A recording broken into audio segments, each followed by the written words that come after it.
What was once a story of a promising leader rising from the very streets he vowed to uplift has now twisted into a dark story of betrayal. These images of White, filed with the criminal complaint, are alleged to have been secretly recorded by a person who owned 2 companies contracted to provide millions in violence intervention services, which show Councilmember Trayon White allegedly accepting envelopes with cash inside, anywhere from $5,000 to $15,000. The Violence Interrupter Initiative and all the money that goes along with it is nothing more than a scheme that is a waste of taxpayer dollars.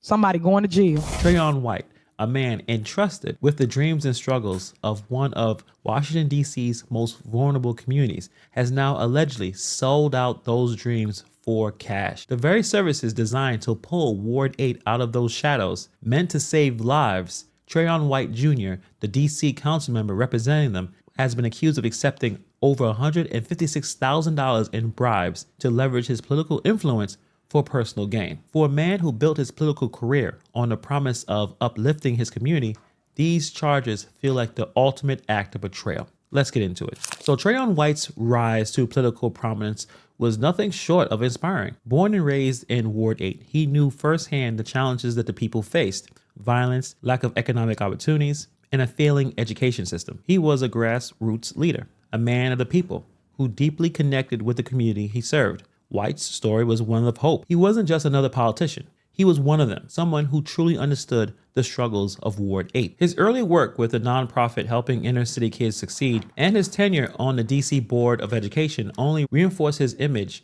as a dedicated advocate for the underprivileged.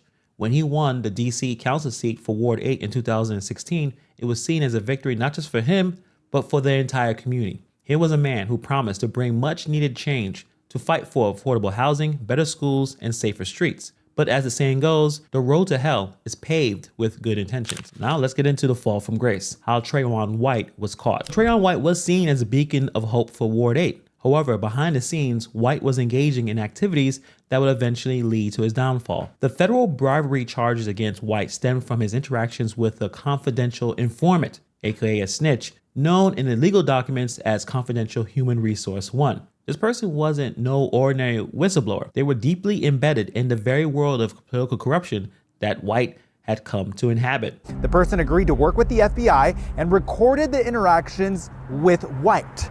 The Ward 8 council member allegedly accepted 4 cash payments of $35,000 each between June and August. In exchange, White would use his position as a council member to pressure government employees at the Office of Neighborhood Safety and Engagement and the Department of Youth and Rehabilitation Services to extend several DC contracts. This informant, who had already been caught in other criminal activities and was cooperating with the federal authorities as part of a plea agreement, was instrumental in bringing White's illegal activities to light.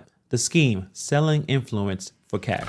The heart of the scandal revolved around a series of bribes that White accepted in exchange for his political influence to secure lucrative contracts for these companies for this informant. These companies were involved in providing violence interruption services, a critical need in a city where gun violence is a daily threat. The contracts in question were worth $5.2 million, and White was allegedly paid $156,000 in bribes to ensure that these contracts were awarded and extended. White's role in this scheme was very clear. He was used to use his position as a DC council member to pressure government employees in key agencies like the Office of Neighborhood Safety and Engagement and the DC Department of Youth Rehabilitation Services to extend these contracts to the informant's companies. These agencies were responsible for some of the city's most vulnerable people, making the betrayal all the more egregious. The FBI set up a sting operation that would eventually bring White's illegal activities to light. The operation was meticulously planned,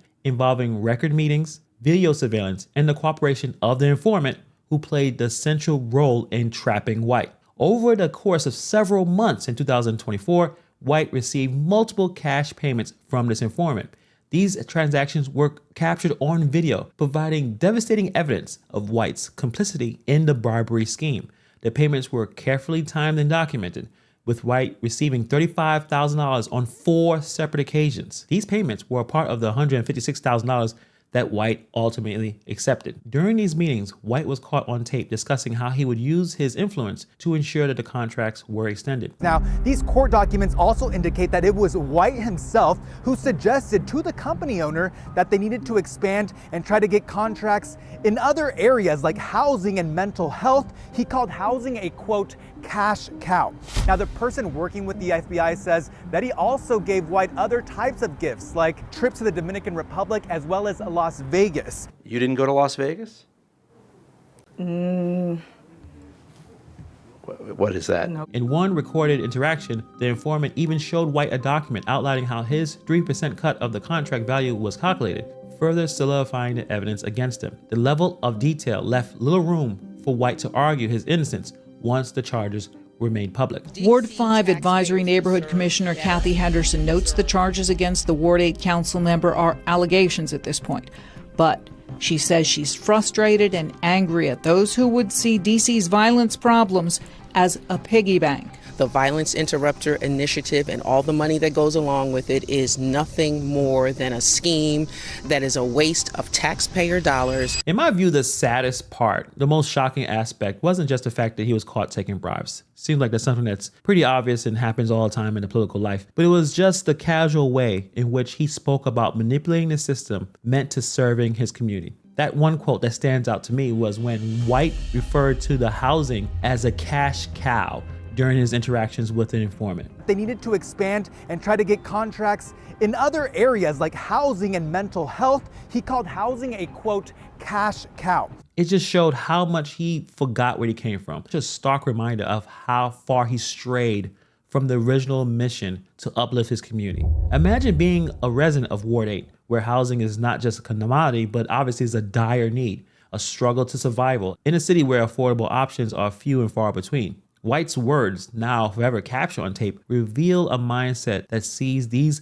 essential services not as lifelines for the community, but as opportunities for personal gain. The fact that he could be so brazenly talking about these extended contractors into areas like mental health and housing, knowing full well the impact of his actions, is nothing short of betrayal. And being a resident of Ward 8 and seeing that this is supposed to be your representative, the person that's supposed to be there to fight for you, turns out to be complicit in the very expectation that you feared. I do find this part interesting, the loyalty for some of the people who are still standing with him. So despite the overwhelming evidence against him, Trayon White still had some base of supporters who are going to stand by him, even try to vote for him. Anything, council member? Did you accept these bribes, council member? Anything you want to add? Anything? Sir.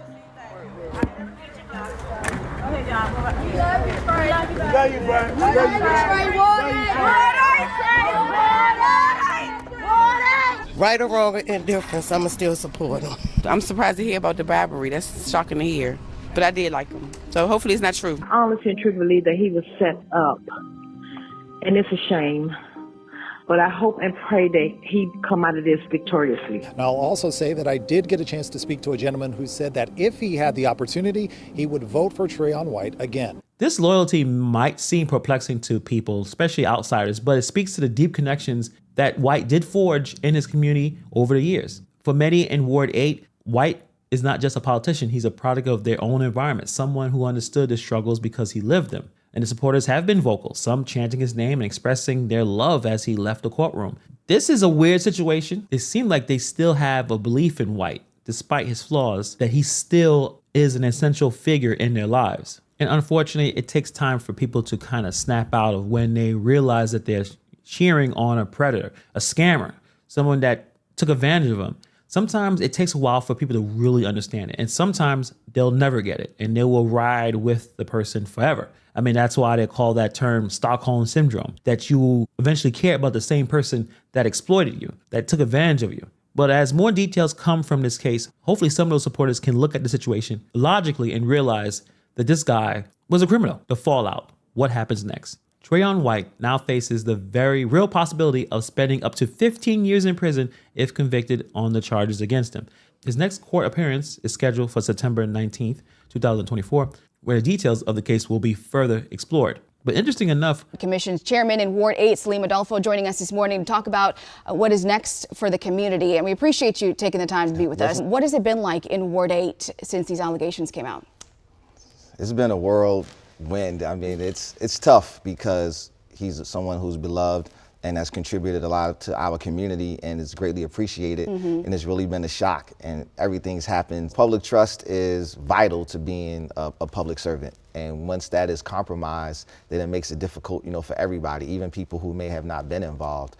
He's still innocent until proven guilty. He is entitled, due process. White's arrest has fueled a larger conversation about the corruption in DC politics. His case is not an isolated incident, but a part of a troubling pattern of politicians who abuse their power for personal gain. It's possible that more people will be implicated in this scam. It's another sad story about political corruption. The people of Ward 9 deserve better. They deserve leaders who will fight for them, not exploit them. These programs were designed to save lives, to give people an alternative to the streets, to foster peace in neighborhoods where gunfire is all too common. But instead of championing these initiatives with the integrity and dedication his constituents deserved, White allegedly used all of his influence to line his own pockets. There's another unfortunate corruption hurting the very people that are supposed to be there to serve. But what do you guys think about this story? Let me know. Put in the comments below.